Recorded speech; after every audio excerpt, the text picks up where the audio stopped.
Siap jihad jadi semboyan kita. Kami adalah Laskar Sabilillah, pecinta Wali Songo dan para anbiya, pewaris peradaban Islam di Nusantara hingga berkibar bangsa Indonesia. Kami perisai para ulama, sepenuh hati korbankan jiwa dan raga. Bila nanti tertulis jihad pilihan kami, Zahid bela agama dan negara. Kami terlahir di bumi pertiwi, terpatri suci sejak. Pak, semua masyarakat yang saat ini hadir, Alhamdulillah, saat ini tempat kita kedatangan kiswah penutup makam baginda Nabi Muhammad. Ada kiswahnya kita sudah bawa, ada kiswah Nabi dan ada kiswah Ka'bah. Kalau kiswah Ka'bah Anda banyak dapetin, Anda bisa melihat, Anda bisa menyentuh. Ketika Anda haji dan umrah mungkin itu terjadi, dan Anda bisa menyentuh dan mencium kiswah Ka'bah. Tapi kalau kiswah Nabi ini adalah hal yang sangat sulit, saudara, jangan lagi sentuh kiswah Nabi yang ada di dalam hujrah Nabi. Anda sentuh saja padam yang menghalangkan daripada jamaah dan badamnya Rasul Sallallahu Alaihi Wasallam. Mungkin Anda sudah digusir, saudara, dikatakan syirik dan lain sebagainya. Namun subhanallah dan alhamdulillah, ternyata Allah takdirkan yang ada di dalam kamarnya Rasulullah, makbarahnya Rasulullah, kuburnya Rasulullah, ternyata kiswah itu bisa datang ke Madura, saudara. Maka mudah-mudahan saat ini berkat daripada Rasulullah yang belum umrah insyaallah bisa umrah, yang belum haji bisa haji, yang sakit dikasih sehat, yang telah dikasih marakah, insyaallah mudah-mudahan kabul semua hajat-hajat kita dunyawiyah wa ukhrawiyah. Amin ya rabbal. Saudara, ini muliakan Allah Subhanahu wa taala. Ini ceritanya bagaimana ya teman-temannya, kiswah itu apa setelah itu. Alhamdulillah kiswahnya Rasulullah sudah ada di sini. Saya bawa untuk pendidik hadiah. Nanti jangan tua guru, ya disambut sama salawat. Assalamualaikum alaika ya Rasulullah ya ismati. Assalamualaikum alaika ya Rasulullah. Assalamualaikum alaika ya Rasulullah. Assalamu alaika ya Rasulullah. Panitia mohon demi keselamatan kita bersama dengan tewas terima untuk baik ketanggung sekarang lagi ya. Kepada segenap panitia mehdan harus mampu mengamankan jemaah dilarang tendas untuk naik ke atas panggung. Assalamu alaika ya Rasulullah. Kita berselawat bersambung kepada Rasulullah. Assalamu alaika ya Rasulullah. Terus menyambung kepada Rasulullah. Assalamu alaika ya Rasulullah. Assalamu alaika ya Rasulullah. Assalamu alaika ya Rasulullah. Ini jelas-jelas adalah pembod. Assalamu alaika ya Rasulullah. Kalau tidak tertib saya nggak bakal buka lagi. Dan saya jamin saya nggak bakal buka lagi di sini. Jadi yang di belakang juga jangan ditarik soalnya nanti rusak. Nanti jatuhnya kurang.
Ketika ada yang membawa benda-benda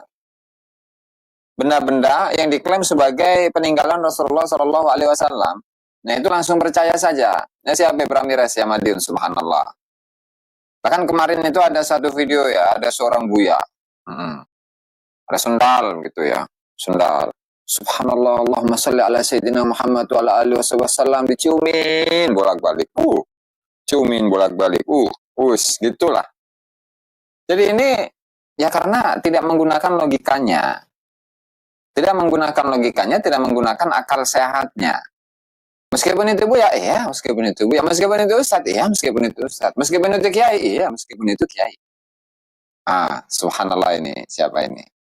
Sehingga ya kita ini harus gunakan lah. Masa iya rambut Rasulullah Shallallahu Alaihi Wasallam itu akan mudah untuk dipamer-pamerkan, apalagi dibawa ke sana kemari, dan juga melihat dari sisi apa namanya masa sampai 1000 tahun bahkan lebih. Nah, itu kemudian diklaim dan itu dipercaya begitu saja sebagai rambutnya Rasulullah Shallallahu Alaihi Wasallam. Bahkan yang seperti ini, Beb, Mang Ucup ya. Beberapa ya tahun kemarin itu ada salah satu sahabat saya dari Bekasi itu yang membeli air rendaman rambut Rasulullah Shallallahu Alaihi Wasallam. Asal itu air rambut rendaman Rasulullah Shallallahu Alaihi Wasallam, sepertinya sudah pernah saya kontenkan itu bisa dicek saja lah. Nah, nanti saya cari dulu. Sampai dijual itu. Satunya aja 20 apa 50 ribu begitu ya. Kita bayangin. Seandainya kalau rambut rendaman Rasulullah,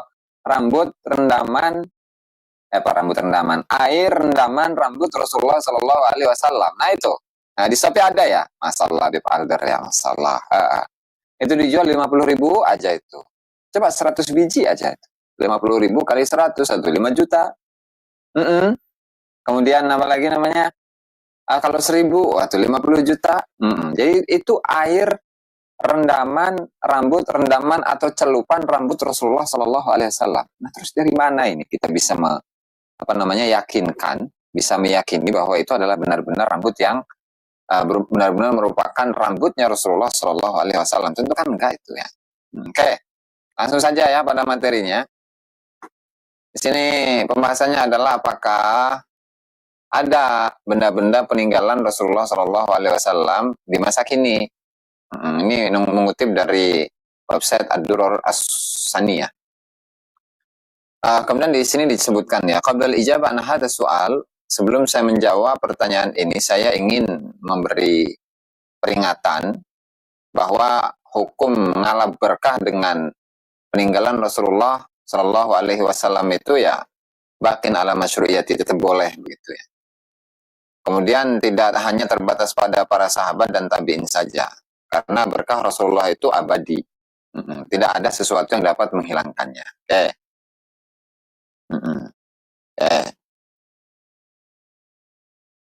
Qala sahibu al-athar an-nabawiyah, ba'da an sarada al-athar al-mansuba ila an-nabi sallallahu alaihi wasallam wa ghairihi bil Qustantiniyah asimatul khilafah al-Utsmaniyah la yakhfa. Jadi ada sebuah kitab ini karya dari Ahmad Timur Basyah. Beliau mengatakan la yakhfa, tidak samar, anna ba'da hadhil athar muhtamilus sihhah ghaira anna lam nara ahadan. Oke, sebentar, ini riwayat hadis ini. Oke. Berikutnya. Subut fugdanil kathir min atharir rasul ala madal ayyami wal qurun bisababi dhaya awil hurub awil fitan wa ghairi dhalik.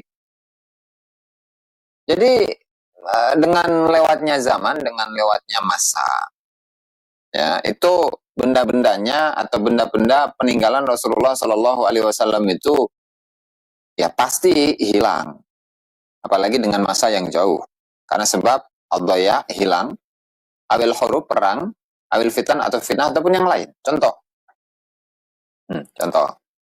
ini ada riwayat dari Sahih Bukhari dan Muslim dari Ibnu Umar radhiyallahu taala anhuma. Ittakhadha Rasulullah sallallahu alaihi wasallam khataman min wariqin fakana fi yadihi. Jadi Rasulullah itu membuat satu cincin yang terbuat dari perak. Fakana fi yadih, kemudian cincin itu diletakkan di tangannya Rasulullah, di jari jemarinya Rasulullah. Semakan fi yadi Abi Bakar, kemudian pindah ke tangannya Sayyidina Abu Bakar. Kemudian pindah ke Sayyidina Umar, kemudian pindah ke tangan Sayyidina Utsman, sampai cincin tersebut jatuh di sumur Bibi'ri Aris, di sumur Aris. Di mana dalam cincin itu berpahatkan naqsyuhu Muhammad Rasulullah. Ya si Habib, lencana. Jadi satu, dalam riwayat ini Imam Sahih di Sahih Bukhari, Sahih Muslim itu cincin Rasulullah hilang di masa Sayyidina Utsman. Satu ya. Kemudian fuqdanul burdah wal qadib. Hilangnya selimut wal qadib, tombak. Fi akhir daulah al-Abbasiyah hina ahraqaha at-Tatar 'inda ghazwihim li Baghdad sanat 656 situmiyah 56. Selimutnya Rasulullah, kemudian tombaknya Rasulullah Shallallahu Alaihi Wasallam itu pada tahun 656 Hijriah itu hilang juga. Itu di masa akhir kekuasaan dari dinasti Abbasiyah ketika dibakar atau dihancurkan oleh Mongol ketika mereka itu menyerang kota Baghdad tahun 565. Berikutnya Ibnu Katsir, Al-Imam Ibnu Katsir ya. Ibnu Katsir itu wafat pada tahun 700-an ya, atau abad ke-8 Hijriah lah. Ibnu Katsir dalam kitabnya sebentar 3 Al-Bidayah wan Nihayah ya. Al-Bidayah wan Nihayah. Waqad tawarasa Banul Abbas hadhil burda khalafan an salafin. Jadi Bani Abbas ini telah turun-temurun ya mewariskan selimut Rasulullah Shallallahu Alaihi Wasallam dari para leluhur-leluhur mereka. Wa kana al-khalifah yalbasuha yaumal 'aid ala katifaihi. Nah, kemudian khalifah itu menggunakan atau memakai selimut itu di hari raya saja. Ala katifaihi, ya di di leher lah ya. Wa yakhudhu al-qadib al-mansuba ilaih salawatullah wassalamuhu alaih fi ihda yadai. Kemudian al-qadib, di tombak ya. Itu membawa tombak itu di salah satu tangannya. Fayakhruju. Sehingga khalifah itu keluar. Wa alaihi minas sakinati wal waqar, dan dia itu mendapatkan satu kondisi ketenangan dan kegagahan, kehebatan. Ma yasda'u bihil qulub, yang dapat membuat hati itu goncang. Wa yubhiru bihil absar, dan dapat membuat pandangan itu ya fokus, begitulah ya. Ini ungkapan dari Imam Ibnu Katsir ya. Kemudian itu kaitannya dengan selimut Rasulullah dan juga dengan tombaknya Rasulullah Shallallahu Alaihi Wasallam. Artinya apa? Di tahun 656 Hijriah itu sudah hilang. Sudah hilang itu. Oke, berikutnya. Nah, ini yang sendal Rasulullah. Dhahabna alaini yunsaban ila Nabi sallallahu alaihi wasallam fi fitnati Timur Leng bi Dimashq. Bi Dimashq sanata 83. Sendalnya Rasulullah, sendal yang dinisbatkan kepada Rasulullah, itu pun juga hilang. Pada tahun berapa? 803 Hijriah. 803 Hijriah hilang. Nah, diantaranya apa? Di antara sebab hilangnya itu, wa minal asbabi aidan li fuqdanil athar nabawiyyah wasiyatu ba'di man indahu syai'un minha an yukaffana fihi in kana libasan aw yusi bi an yudfana ma'ahu ba'da mautihi in kana dzalikal athar sya'arat masalan. Jadi di antara hilangnya itu ya memang ketika pemilik dari benda-benda peninggalan Rasulullah Shallallahu Alaihi Wasallam itu dipegang oleh beberapa orang. Kemudian dia ini mewasiatkan bahwa kalau saya meninggal maka peninggalan Rasulullah itu ya harus dibawa bersamaku. Artinya ikut dikuburkan bersama pemiliknya, begitu ya. Itu diantara sebab hilangnya peninggalan Rasulullah Shallallahu Alaihi Wasallam. Nah,